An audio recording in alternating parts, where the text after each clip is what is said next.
Welcome to another episode of the Big Roofs Podcast, the podcast where we talk about roofing and other stuff as well. We are your hosts, John and AJ. Let's get started. John, it is Thanksgiving week. What are you the most grateful for right now?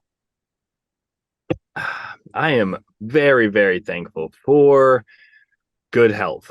My entire family's been sick almost the entire month of October. I wasn't sick then, but then Elizabeth was sick last week, and or 2 weeks ago, and then I was sick all last week. So I am super thankful for just not having a fever and body aches. Health, people talk about it until you're in bad health, but I'm definitely thankful for health. Love it. Yeah, it's funny how you take it for granted until it starts slipping away. Yep. How about you? Yeah. Man, it's so much. I'm really having trouble deciding which what I'm most grateful for. But I will say I've been working a lot on our payments functionality, and I'm very grateful that we found an awesome partner to work with, called Reinforced Payments. They are crushing it. They've been so helpful, and helping me, supporting me as I'm building out that functionality for our users. And yeah, that's really something I'm grateful for. I'm also grateful just for our team in general. Our team, we just brought on our VP of marketing, James, and he's been absolutely crushing it. And so, yeah, I mean, and I just, I'm grateful for all the work everybody's putting in on the team. I feel like we're a team. Yep. It's definitely has been a team for a while, and James is definitely a great addition. Yeah. So, all right. Let's jump in. Let's talk about the off season. So right now, I feel like it's really hit everybody really hard here in just the last week or two, where it's like things have been slowing down, but it just seems like I don't know, where everyone's talking about, oh, I'm super slow. And things have just dropped off a cliff. How are you handling this in your business? Have things dropped off pretty substantially? Yeah.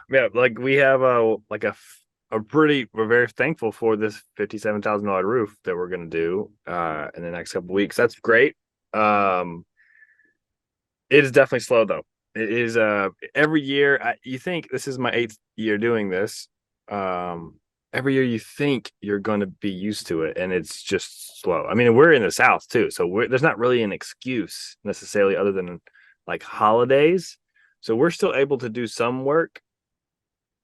But in general, it's really slow. It definitely, roofers get depressed during this time. It is really rough, and if you haven't been saving your pennies all year, it's a really, really rough time. I have a lot of other friends in other industries like restaurants too. We live on an island that's very seasonal, so they get the same depression. So, yeah, it's slow. It's definitely slow. We Yeah. talk to people all over the place. It's definitely slow. Isn't this like a good time to be running those follow-ups of rehash campaigns though? What Yeah, is there? I mean, I guess if there's snow on the roofs, you're up north, there's not much you can do about it. But there's not, but I will say, if you like a lot, I know this for folks who live in like actual cold climates.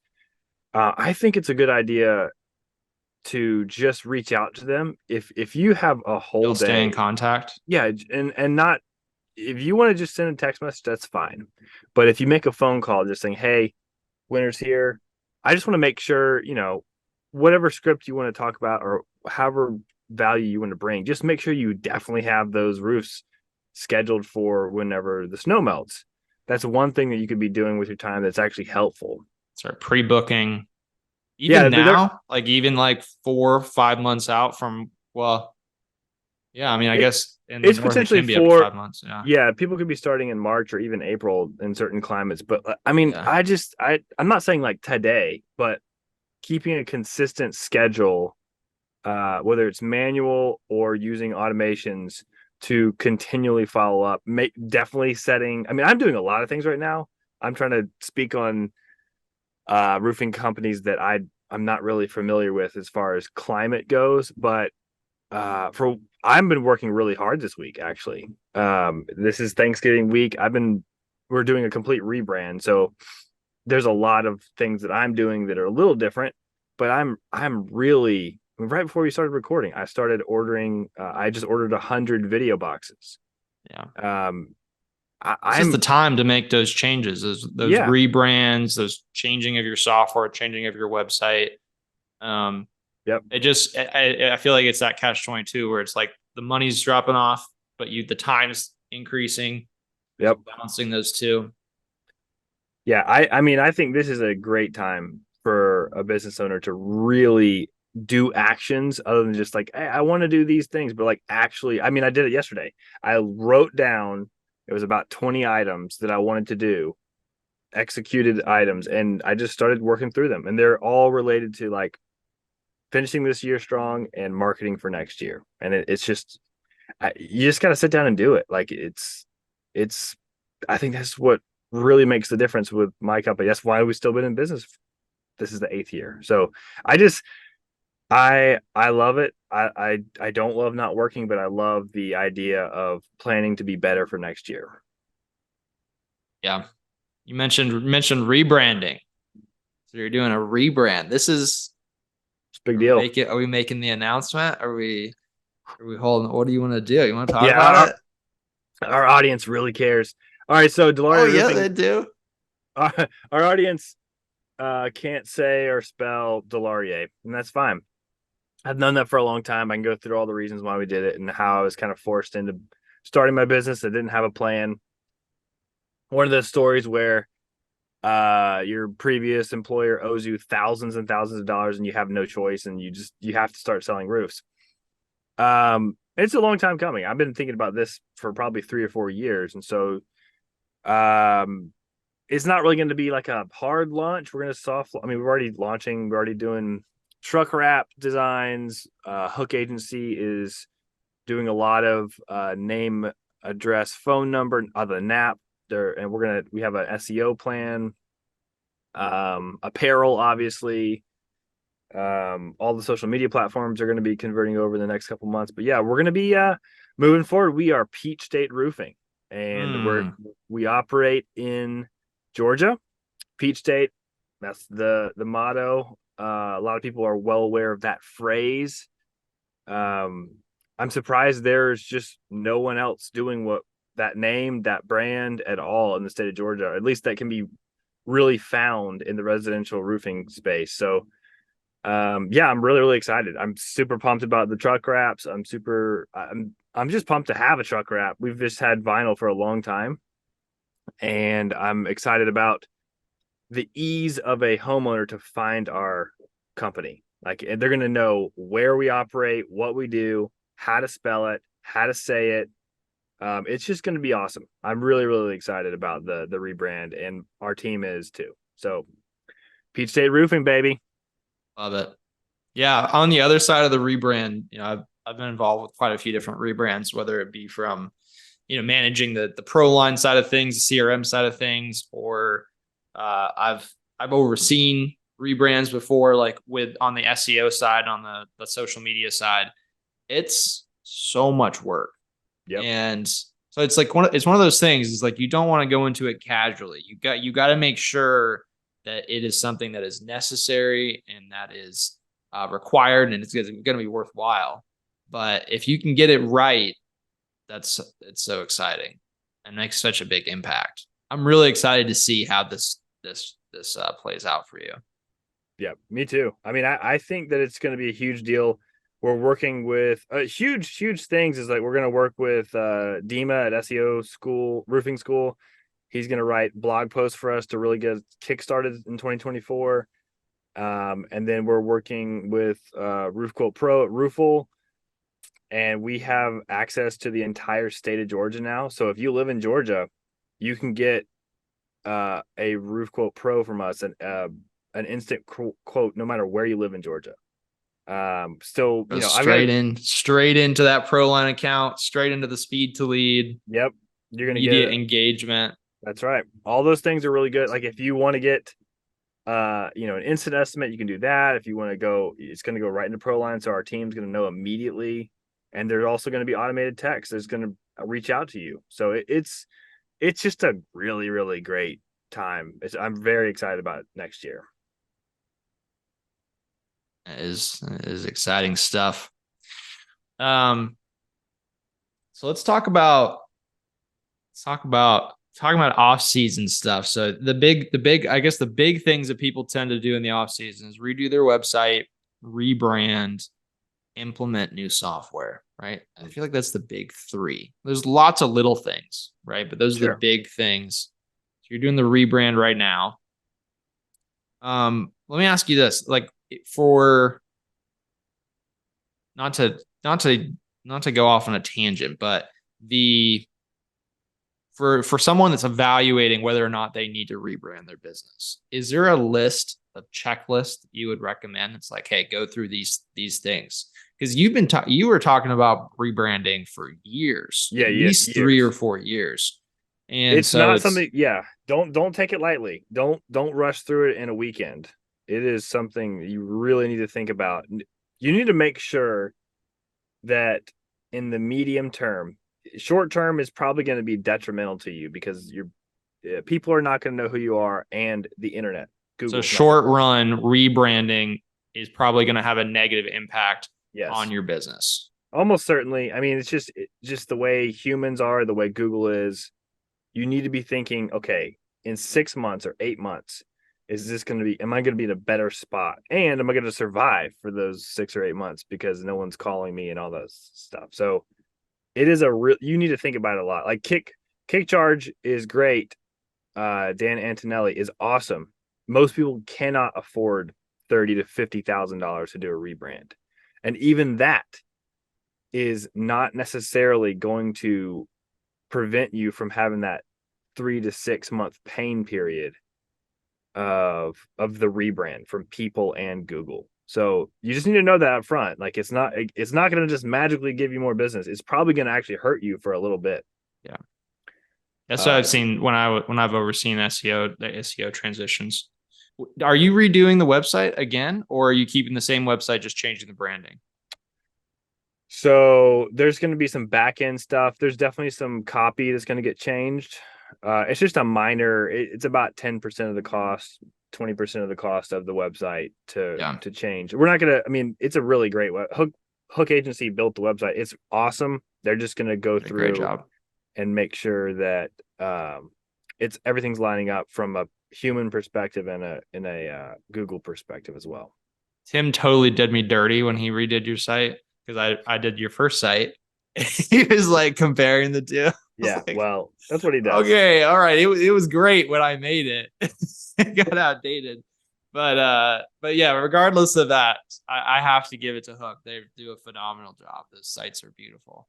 And they do a great job of converting. Yep. But so would you say that you were grateful that you already have the site rebuilt and are now rebranding, or do you feel like it would have been possibly better to do that at the same time, like rebrand in the site at the same time? Do you think there's like a better or worse strategy there now, like it kind of in retrospect? So it takes at least 100 days Hook, and most people it takes 100 to 120 days to build a website like Hook. Like this is all. It's a WordPress site, but they don't just use themes that WordPress has. They build each page, and they really go through an actual process with you. So if I was sitting in October, November during a season, technically it could be okay if you started in October to launch a brand new website to rebrand. But I'm very thankful that we have the website right now. Like I'm super thankful that we have it all built out. The majority of the bones of it are there. We just need to change some of the appearance, some of the, like I said, some of the copy. Um, and we'll continue to work on it. Like there's going to be some things that we add to it moving forward that are just going to be more complex. Um, so I don't think there's necessarily a better or worse. I think you just got to have clear expectations that it's going to take 3 to 4 months to build a really good website that's really branded to you. It seems to me that it would make the most sense though to if you're not going to do them at the same time, which would be a lot, you should do the website first, like you did it, Yeah, breaking because up the cost. otherwise you're going to It's have to also, do a bunch of work on yep, an old site, and then you're going to throw it all out. correct. Yeah. I mean, I think if your website's older than a couple years, it's probably a good idea just to do a whole new website. I think just the way things So are changing. if you're doing a rebrand and your site is more, we would put this on the record. If you're doing a rebrand and your site is more than 2 years old, 3 years old, I'll say three. I say three. If it's three older than, years old, just redo it. I would think so. Because you built that site 5 years ago, 6 years ago, something like that, and it's like it was like 6 or 7. Yeah. yeah.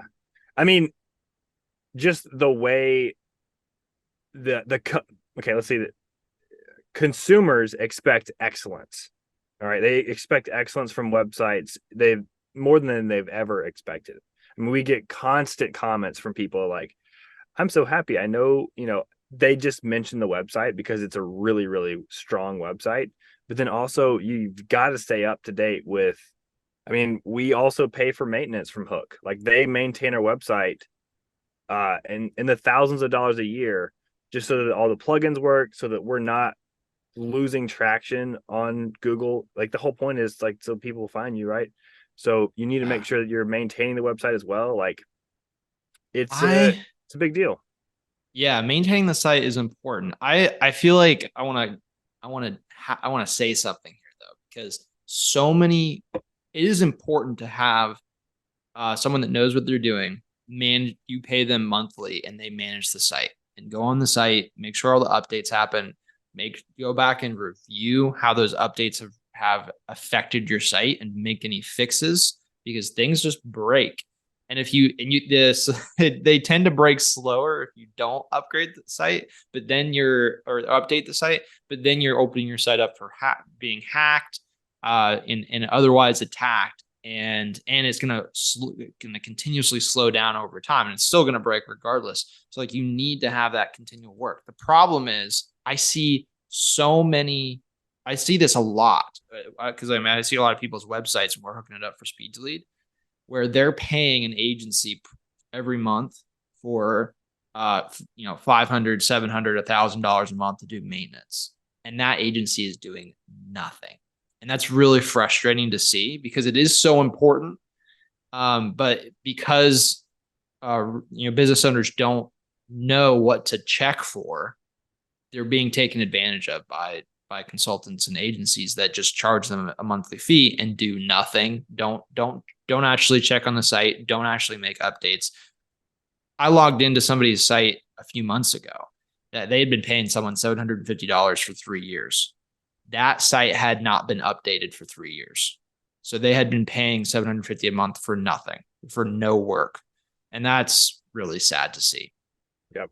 Work with someone you can trust. I mean, it's the same analogy of like the mechanic who says, yeah, your brake fluid, your windshield wiper fluid needs to be replaced or something like that. Like, and yeah, you have to work with somebody who you can actually trust, who's actually accountable for their actions each month. And Hook has put themselves out there to be very accountable for their actions. Like they care about their reputation. So if you talk bad about them, they're gonna respond. Like they really, really care. Same as any roofer. Like if you get reviews, you care about your reputation. Like you need to work with people just like that who really, care really about care. their reputation. Yes. Yeah. So I'll throw this out here. If you're a business owner that has a website and you're paying an agency or a consultant monthly for services, what you need to do right now is go find the login for the site. Even if they're not in some arrangements, like you're not going to get an admin login, that's okay. You should be able to get an editor login to the site, and you're going to go in there and you're going to see if what's going on with the updates. If the site is fully updated and the site's working, then you're good to go.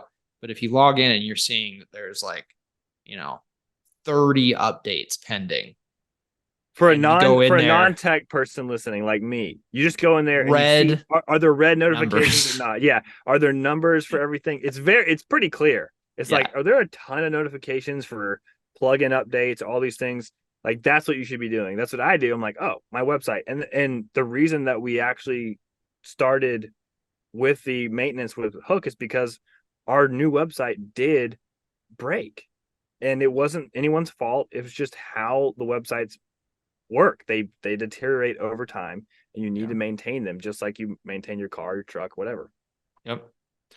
All right. So we've talked about the three big off-season things. We got rebranding, we got new website. Let's talk about software. So when you're evaluating software, specifically during the off season, but really just in general, you're evaluating software for your roofing business. What do you think are the most important questions to ask? What are the most important things to think about when you're evaluating software? Because there's a lot of cool software out there. So it's really easy just to go shiny object syndrome. What do you think is the most important things to look for? As a roofing owner, if I just put my roofing company owner hat on, I'm like, what is this software doing for me? Or I think of like Company Cam. Company Cam has a lot of value it brings to me, my team. It saves a lot of money for us. It is an amazing piece of software that we really can't live without. Like there's no one that's doing Company Cam process and features better than Company Cam. Let's break that down. So you're saying what does it do for the business? You're talking about what value does it bring to the business? Yeah, How do you like define that? How do you define the value? Well, how do you think about what is the value of this software? there's pain points for different types of software. So like I see the pain point with the Company Cam solves is communication. Communication's one, it's a huge one. That's within the team, and two, the actual homeowner. It What's solves that the pain. what is the consequence of bad communication? So there's the other part of it. It prevents. It's not just the pain point of communication is solving that, but the pain point of losing money because you didn't communicate.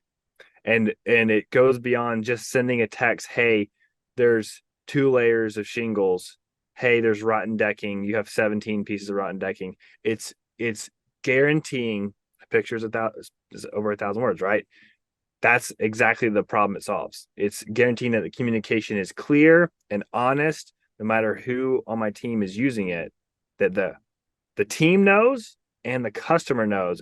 And as far as if you're a roofing contractor, there's a lot of grudging going on when there's a change order from a homeowner. They're like, ugh, they don't want to pay the change order, even though it's in your contract, even though you're verbally told them, hey, these are the ways that there could be a change. Like Company Cam solves all those conversations. And beyond that, it stops the bad conversations from happening. It actually makes the homeowner feel more empowered because they know that you're doing a good job. There's a lot of things that software does that really goes from a bad customer experience where they don't want to pay you or they're not going to pay you and they're not going to write a 5-star review to literally they may not like the additional money, but they're willing to pay it. They're going to pay it, and they're going to probably write you a 5-star review because you gave them a better experience because you're doing exactly what you said you're going to do. That's an example of software that actually brings real value to a company. Value to the business, generating better experience, aka more reviews, generating decreasing decreasing time and time that's having to be spent on certain things, and or increasing revenue by assisting you in some aspect of generating revenue. So creating that value. So that's an important thing to consider, but not the only important thing, right? We have, what else? What's the next? What are the other things that we want to consider when evaluating software? One is the value, right? One is what does it bring to the table, but what else? When I'm thinking about, I mean, I I want it to move the needle. I want whatever software I use to move the needle and whatever goals I have. How do you think? Like, Well, let me ask you this: how do you think about pricing? Because so we're talking about value, right? But the company like Company Cam, for example, is great. What if Company Cam was $1,000 per month per user? I probably wouldn't use it. It's So how do also you talk me through how do you think about price when evaluating software? it's one of the last things I think about because if I can trust that this software, So focus on value first, then yeah, evaluate price and evaluate is this value that I've established worth this price? what And you're saying? yeah, we talk about value. That's like a very salesy thing. Basically, what can the software do for me in my company? Like that's what I think about. Like what's in it for me? Right. What like So if you that get if you evaluate it, if you're you do a demo for a software, you love it, and then you get to the end and you get price shock, you're like, this is really expensive. How do you think through like evaluating rationally, Mhm. is it worth this price? Talk to me through that. So in roofing, I think about how many roofs I have to sell to make up to basically get the ROI. That's what I would think. Okay, how many roofs do I have to sell to pay for this for the entire year? And company cam is actually getting more expensive. It actually had an increase, and I saw my bill the other day. Like, dang it! But I'm like, it's not the value's still there. It's worth keeping company Guys, cam. it generates more roofs for you Yeah, than that cost. that's right. So that What that's pretty about much how I view the value of the software or anything that we use. that value equation? What about what is the what do you see as the biggest mistakes that you see roofers making when it comes to evaluating software? Things that they're seeing as important that maybe not are not important, or just mistakes in general. I think not thinking what I'm just saying. Okay, let's make an example. Let's do an example. Equipters. People see $45,000 and then don't think like I just said. They don't think, okay, I got to sell X amount of roofs to pay off that equipter. When they're evaluating software, they actually need to see that it's probably more powerful than an equipter or a truck or anything else if it's implemented correctly. I think that's the biggest thing that guys who are not tech savvy, they need to think of that in those terms. And most of them have, Undervaluing the implementation aspect of software. So just thinking, oh, I'm just going to buy the software and then it's going to do whatever, and yeah, underestimating how making sure it's properly implemented impacts the value that you get from it. that's right. And to be fair, most roofing companies, owners have been underwhelmed or just burned in general from software, or they have wrong expectations that there really is no silver bullet for. We say this so many times. There's no silver bullet for anything in your business. The equipter does not do anything unless you know how to use it correctly. A truck doesn't do anything unless you know how to drive it correctly. Software is the same way. If you do not take the time to train yourself and your team, it won't have the same impact that it could if you took the time to work on it.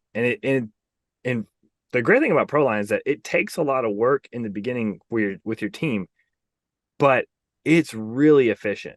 It's a really efficient way that once you get set up, it is a super powerful tool. My team loves it. I mean, everyone on the team talks about it all the time. I text you all the time, hey, we sold another roof and it was a Saturday or whatever weekday. Like we're probably going to sell roofs this holiday season that I had no idea about because we took the time to put it all Yeah, together properly set up. and set it up. I Yeah. think that's the way you need to think about Yeah. a lot of software in general. Take the Yeah. time. It's a tool. It's like any tool you have in your business. Take the time to use it correctly. Yep. All right. We got like 30 seconds left. What are you looking forward to this week? I am looking forward to I mean, seriously, going back to being well, I'm just so excited to be well. To spend time with my boys. My boys have been missing me because I've been like sleeping in another room. My family just yeah, I'm excited about spending time with my family. That's what And I'm being excited for well. this week. Yep. Cool. I am taking some time off on Thursday, but it is nice. It's a little quieter this week, and I can really get into dev and just really focus on improving ProLine, improving the software, and adding these new features. So I'm excited about that. All right, we are out of time. Thank you, John. See you guys next week. Bye everybody.